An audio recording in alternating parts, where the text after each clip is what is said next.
Hello guys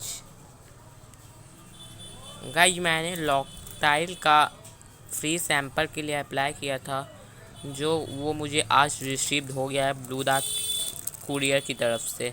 तो चलिए इसका फटाफट से अनबॉक्सिंग कर लेते हैं।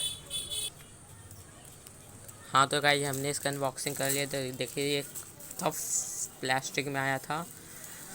तो चलिए इसको देख लेते हैं इस बॉक्स में हमें क्या मिलता है। इस बॉक्स को हम लोग ओपन कर लेते हैं।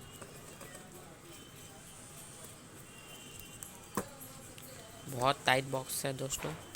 इस बॉक्स में हमें एक लॉकटाइल का ये थ्रेड लॉकर मिलता है जो 0.5 ml है।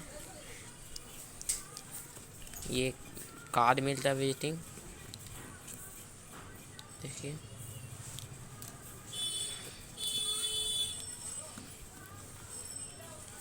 एक मिलता है, एक ये मिलता है दोस्तों हमें। इसमें इसके बारे में सब दिया हुआ है कि how to use this and what is the use of this.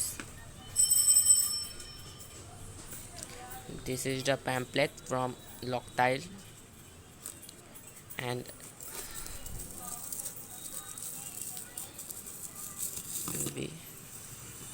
one screw nut bolt which we received from Loctite। हाँ तो फ्रेंड्स हमें इस बॉक्स में सिर्फ यही दो चीज़ मिलता है। तो चलिए friends, thank you for watching the video friends. Please like the video and subscribe my channel. मैं इस फ्री सैंपल का लिंक आपको प्रोवाइड कर दूंगा। आप इसे अप्लाई कर सके, आप भी मंगवा सकते हैं फ्री सैंपल को। Thank you friends, please like the video.